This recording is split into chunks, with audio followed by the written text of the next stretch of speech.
how does the default copy constructor looks like?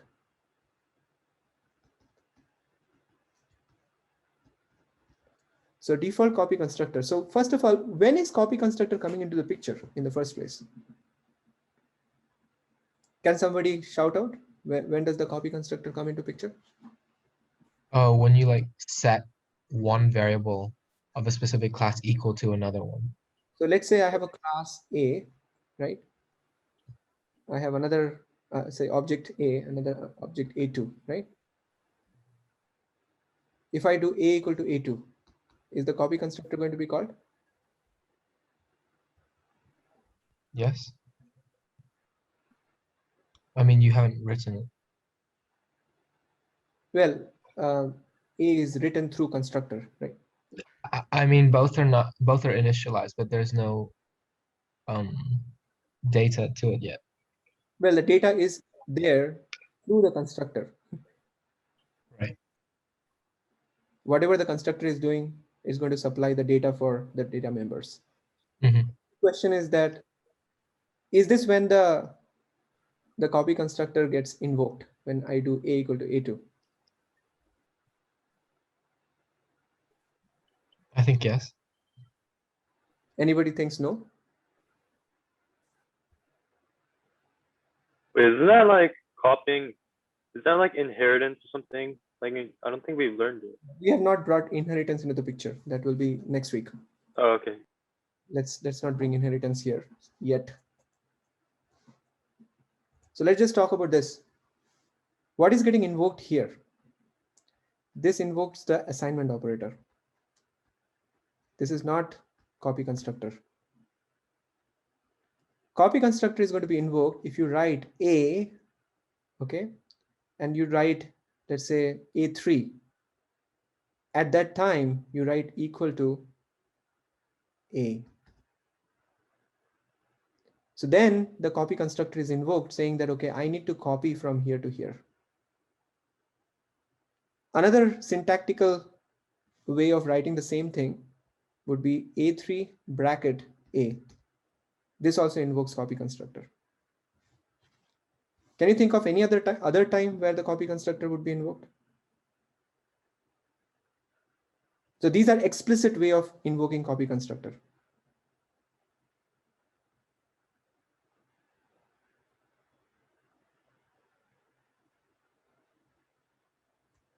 So when you are writing, let's say void foo a, okay, let's use the prefix, okay, let's say a arg. So this is my foo function.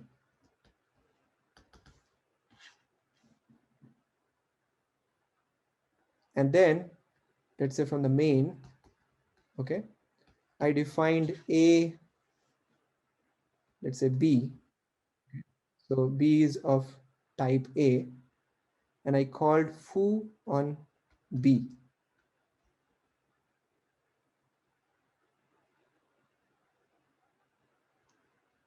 Do you see any copy constructor here?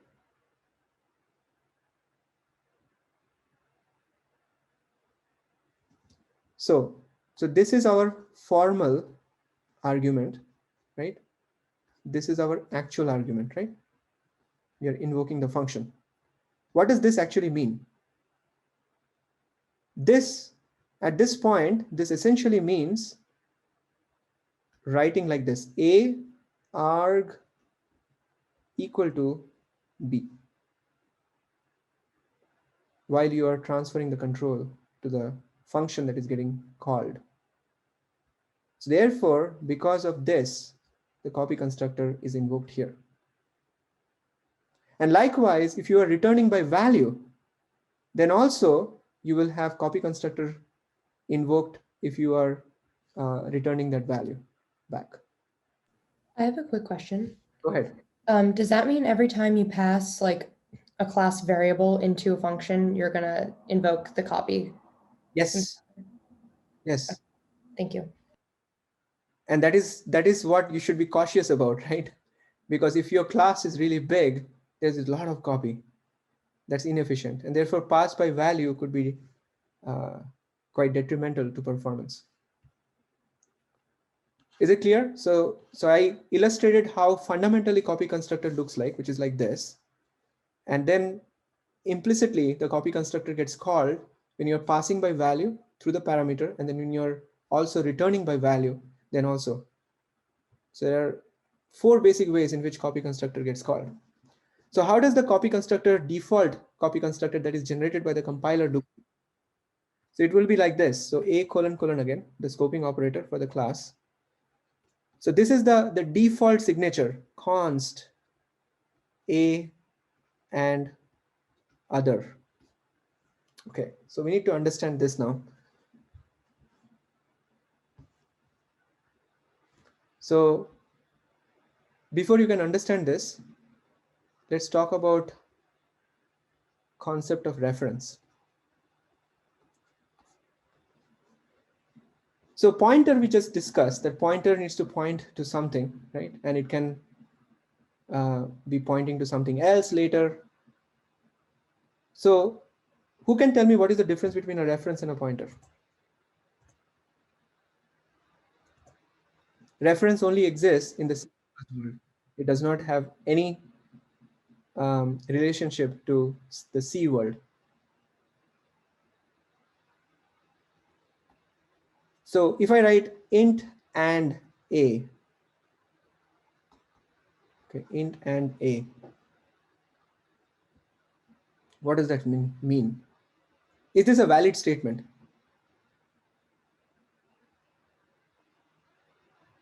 We talked about int star a, which is just a pointer to int.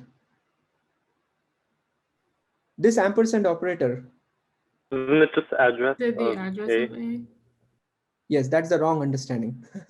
So when you have int a, and if I say int star p, right, equal to ampersand a, right?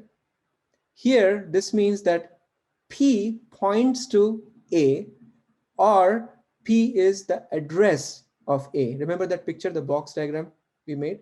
This is the value, this is p pointing to it, right?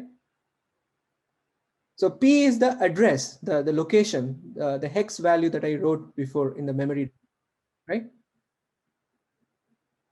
So this ampersand is just the same kind of operator used here, but it's completely different significance here. So this, when it's appearing here like this, a pointer equal to ampersand of a, this means that you take an address of a, and therefore it returns the value. So if you look at the probe into the value of p, then you will see the address popping up there. But when you write int and ampersand a, it has a totally different meaning whatsoever. Now, first question is that for those who have taken C++ already through Comp11, is this a valid statement?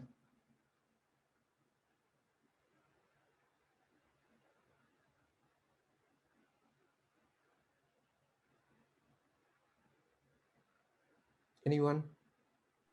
I'm not sure, but I feel like I've kind of seen that syntax when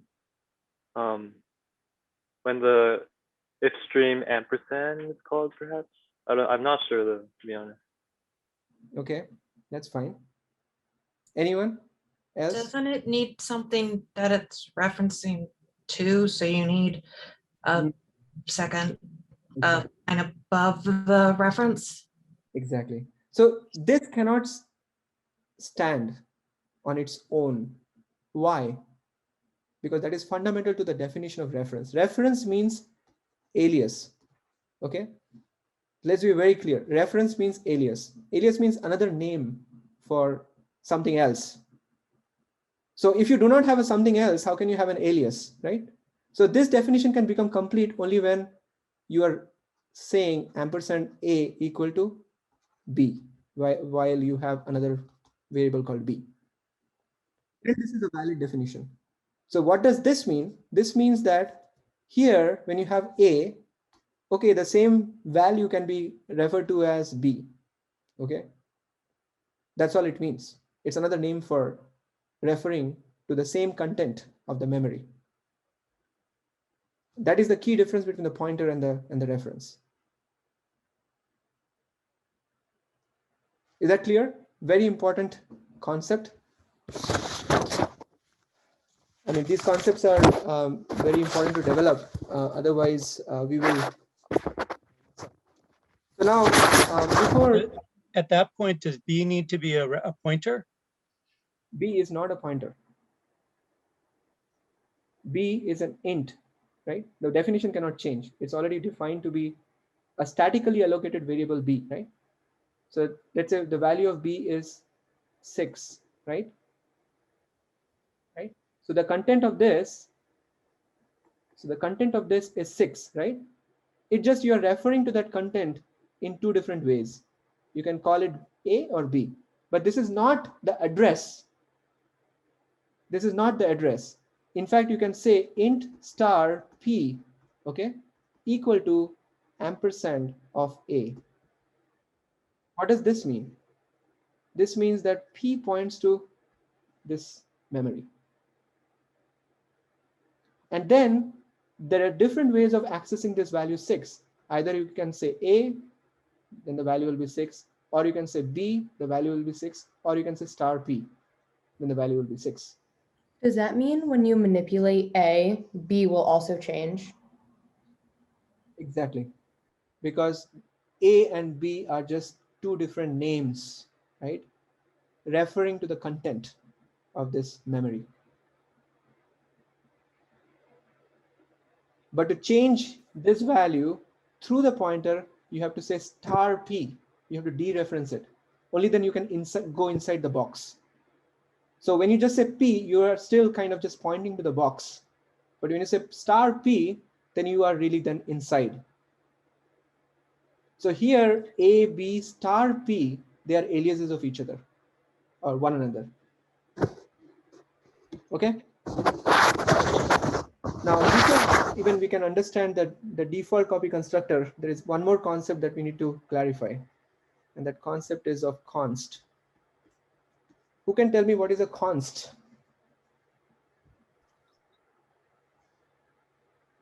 It's a variable which value cannot be changed throughout the program. Exactly. So now throughout the program is a wrong statement. So const is a property of the path. And const essentially means whenever you see const, it doesn't mean constant. Const means read only. Okay.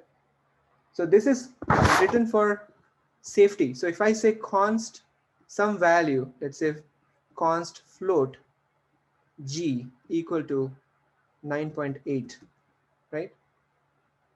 So if I later on in the program, if I say G equal to something, the compiler is going to shout, is going to error. You can't do that. Why?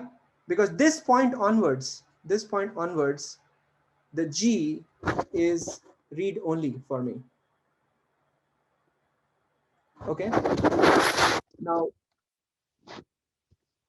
okay, let's come back. Why would you ever need a value that's read only?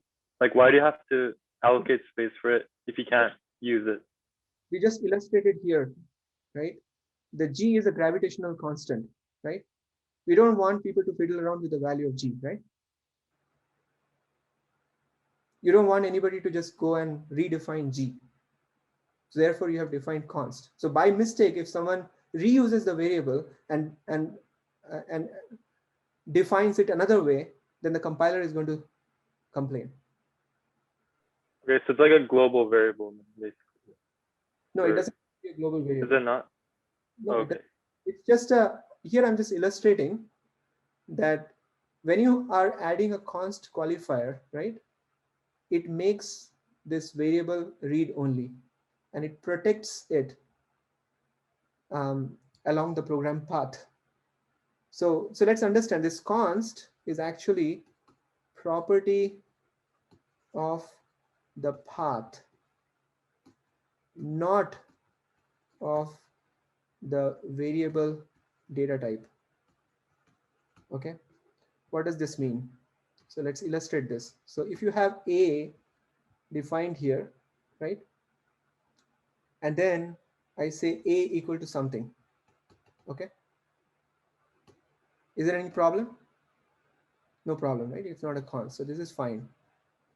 Then comes foo, right? We are passing in foo, but how are we passing in? Suppose the foo is defined void foo const a ampersand b. So remember, this is reference, right? So when you're calling a function, just like previously I described, right? This is the actual argument. This is the formal argument. You should immediately mentally process it like this. So this means literally you take this whole thing, right? You literally take this and you put as if const a ampersand b equal to a, right? Because the actual argument is kind of passed by value into this function. So this is literally writing like this. So what does this mean? This is passed by reference, right? So which means that the b is just an alias of a, right? But this point onwards, right? From this point onwards, this is now read-only variable. Previously, till this point, you could modify the value of a, right? But after it has gone through this function interface, which is a const interface, it is now read-only on this path. And therefore, const is a property of the path, not of the variable data type itself. Is that clear? Okay. So now with that understanding, now let's try to understand now the default constructor. I'm sorry, I have a Go ahead. question. Does it mean that outside this function, after this function has returned, the value of a will return to being like not constant, or is it gonna still stay as a constant? Exactly. It's going to be non-constants, right? Because in this scope, a is non-const. It's not read-only. You can redefine here, no problem. Okay, thank you. But within this scope, right? Because the validity of this is within this brackets, right? But within this scope, you have kind of put a almost like a lock on it that nobody can write in this region. So you can see like how much control you can bring with these const keywords. All right, so now we are ready for the default copy constructor.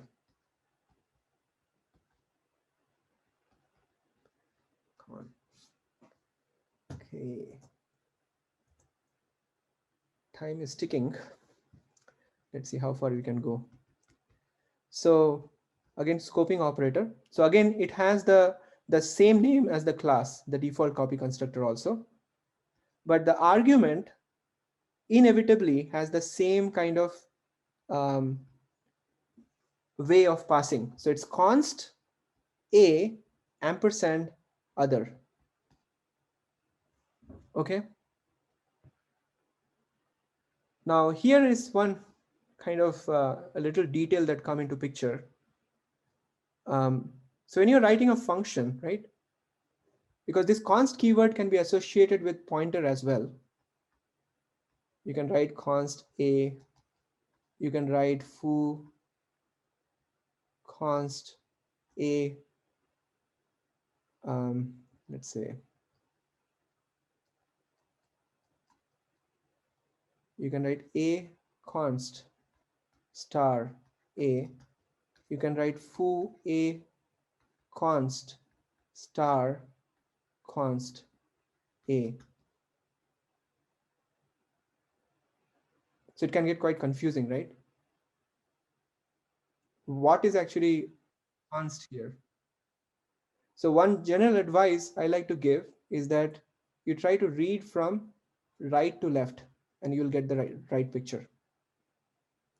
So in fact, it is better to, there is actually no difference between these two, okay? But I would prefer writing in this format because that facilitates writing from or reading from right to left in a consistent manner. So here, this is a pointer to const a. okay, you could have a star const a. Okay, this is constant pointer to a. Okay, you see the difference? So when you have constant pointer to a, that means the pointer value cannot change, right? But when you have a pointer to const a, then the pointer can change, but the value inside cannot change. And when you have both const, then none of those can change. Okay, so try to read from right to left. Okay, that's Wait, just so the top two are pointer to constant a or const a, and then the bottom two are constant pointer to a. Is that correct? correct. Yeah, constant pointer to a. Yeah. And so also just to clarify, the star for the top two, is that on the small a? It's a bit unclear to me. Can you say that again? Does the star, is that on the smaller, supposed to be attached to the smaller a? Or I guess it doesn't matter because It really doesn't matter. I like to actually put closer to this guy because that's part of the type, you know. I mean, different people have different preference. They like to stick it here, but I always prefer to put it closer to this. But it doesn't Okay. matter.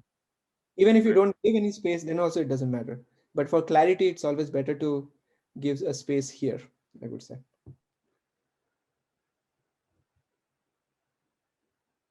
Okay, is the definition clear? Okay, so now here, this is the typical definition. So what happens here?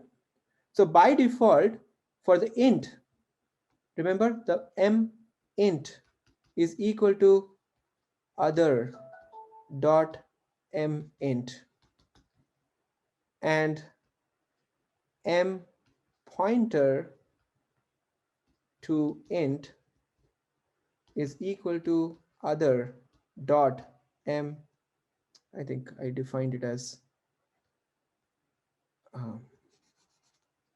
mptr to int equal to mptr to int. This is going to be the default copy constructor that will get generated. What does this mean? This means that if you have some value, right, when you do a x equal to y, right, and the y has certain data members defined, right? So like m int was defined to be 5 or something, right? So this will automatically make sure when the copy constructor gets called, the 5 will get transferred over to the m int of x. And likewise, the pointer will also get copied. And what does this mean? This means that there will be a shallow copy here, because you're just copying the pointer, but you're not necessarily copying the values. Okay. So, wait, sorry, could you repeat that? My bad. so suppose this m pointer, right, to int is pointing to some allocated memory, right, for the other, right? And if you have copy constructor called, right, with respect to another, so suppose x, right? So suppose this was y, right? Because you're calling from with respect to y. So if suppose y dot m pointer to int was pointing to some memory, which was 5, right? Here, when you are doing this copy, in this case, it is fine because you are going to start pointing to mptr to int. You will point to the same memory, right? So you will get the value 5. It's fine, right? But if you have an array defined, like suppose this is kind of a star m pointer to int, which is defined to be, let's say, 50 chunks of memory, right? So you might just point to that, but you're not literally, like suppose you have allocated some memory inside the x class. you would not be necessarily copying into the allocated chunk of memory. You are just simply pointing to the memory that is belonging to the, or that is allocated by the other class. And that's why this, you can say it's like a shallow copy, not a deep copy. Is the point clear? Probably it will become clear later, but Kind of. Yeah, this point will become more relevant when you're working with the array. So that's your copy constructor.